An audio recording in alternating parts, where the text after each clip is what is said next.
This is Radar for On the Radar Entertainment blog, coming to another edition of Movie Reviews and Observations number 69. It's been a bit of time as I was away in New York. So while I was away in New York, I watched two kids' movies to and from on the plane ride. First one was Lena Snowball, about a girl who lives with her father after her mother gets remarried and has a baby, and she doesn't like living in the small little dinky town. She doesn't have many friends that pick on her. She likes to do art, blah, blah, blah, blah. She likes her dog. And then the movies, she finds a little white snow cub and calls her Snowball, a little lion cub. And the whole movie is, Robert Knepper is playing such a creepy bad guy who kills and stuffs animal. And then he hires some creepy dude to go and do his bidding. And my brother said he's seen them from Prison Break, these other people. So pretty much this girl finds it, and these henchmen, are these goons who need money, are looking for it. Then Robert Knepper has a goon. The whole movie is her trying to fit in. Then there's a boy she likes, but his friends are picking on the girl. And it's those cliche things. Understanding her father's doing the best. That at the same time, there are people that like her and all this other stuff. And she's got to save the lion cub from the bad guy from being, put away, and stuffed in his own little museum. So it was cliche. It was 90 minutes with credits completely. So it wasn't that long. It's okay. It's a good kids movie. Kids can watch it. And then I really like Earwig and the Witch. It's about an orphanage girl who likes living there, doesn't want to leave. She gets adopted by a witch and a demon, and she doesn't like it, but then things turn around. And then there's the rock and roll band aspect that the witch and the demon and some other people are in a band and all this other stuff. And the talking cat and having, Richard Grant and Dan Stevens doing some of the male voice casting was pretty good. And again, the movie is only 80-something minutes. So it's like an hour and 20 minutes. You sit through it. It's a nice story. It's a nice animated kids movie. I would suggest it, actually, more than Lena Snowball. Then I watched two foreign films because I'm just trying to finish the original stack movie that I have for the Skokie Public Library. First one is Martin Eden. And here's the thing. If the movie wasn't 2 hours and 8 minutes and I wasn't really tired, I would have been like, you know what? It's good acting. This Luca Marinelli dude is good, but the movie kept dragging on, and you're just like, it's not about a foreign movie being subtitles and reading for 2 hours. It's understanding how the screenplay and the writing is going by reading those subtitles and trying to figure out what's going on. And I'm like, okay, good acting, good interesting story with him loving a rich person, but then it not working, all these other stuff. And I'm saying to myself, okay, we get it. It was based on a book, but overall, it just really didn't have that much of a great ending or overall plot. I don't know how it could be, excuse me, everything I love in movies by somebody on here and all this other stuff. It was an okay movie.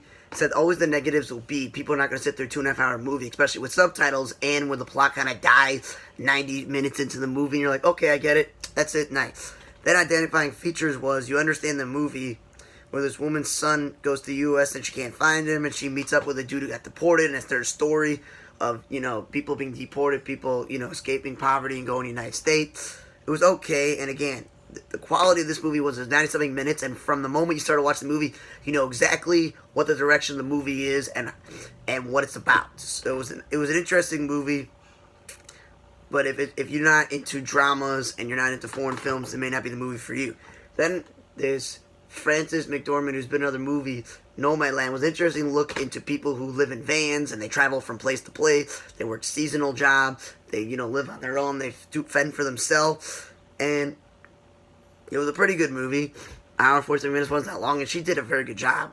If it was probably somebody else, it probably wouldn't have been as great as a movie, but overall, I enjoyed watching Nomadland. Then, Our Friend is a little bit of a tearjerker because it's based off a true story about a journalist who wrote an article where he's married to his wife who does theater, musical plays. They have 2 daughters, ideal life, but she then gets a diagnosis of cancer, and it obviously goes south. And so at the end, so because it's based on something true, you know how it ends. And they did a really good job of casting, Casey Affleck as the husband and Dakota Johnson as the wife. But really, Jason Segel steals the movie as that friend who they did different time spheres where it jumped from before the diagnosis, during the diagnosis, in their lives, in his life, and how it all intertwines. So he's there at the right moment. He stepped up and helped Casey Affleck take care of the kids, take care of himself. So he didn't have to do it all by himself. And Jason Segel did an amazing job. People are like, oh yeah, he's How I Met Your Mother, Freaks and Geeks, and The Muppets, and Forgetting Sarah Marshall.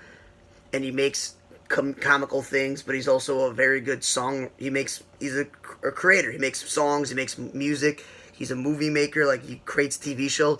Like, he really did a great job in his serious acting role. And even though the movie is 2 hours and 5 minutes, you want to know what lengths Jason Segel is going to continue to do.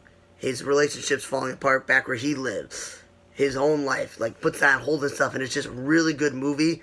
And Jason Segel really sold this movie, and I'm really happy I watched it, because even though it's a depressing thing, he was amazing in Our Friend. Nomadland was pretty good. Francis McDormand did a great job, and Earwig and The Witch was a great animated kids movie.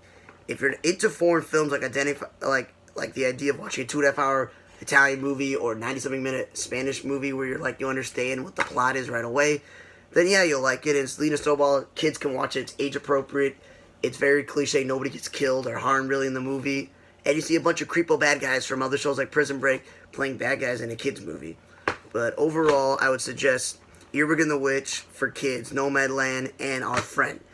Thanks for listening to another edition of Movie Reviews and Observation, number 69 for On the Radar Entertainment Blog. I'm Radar. See you guys next time.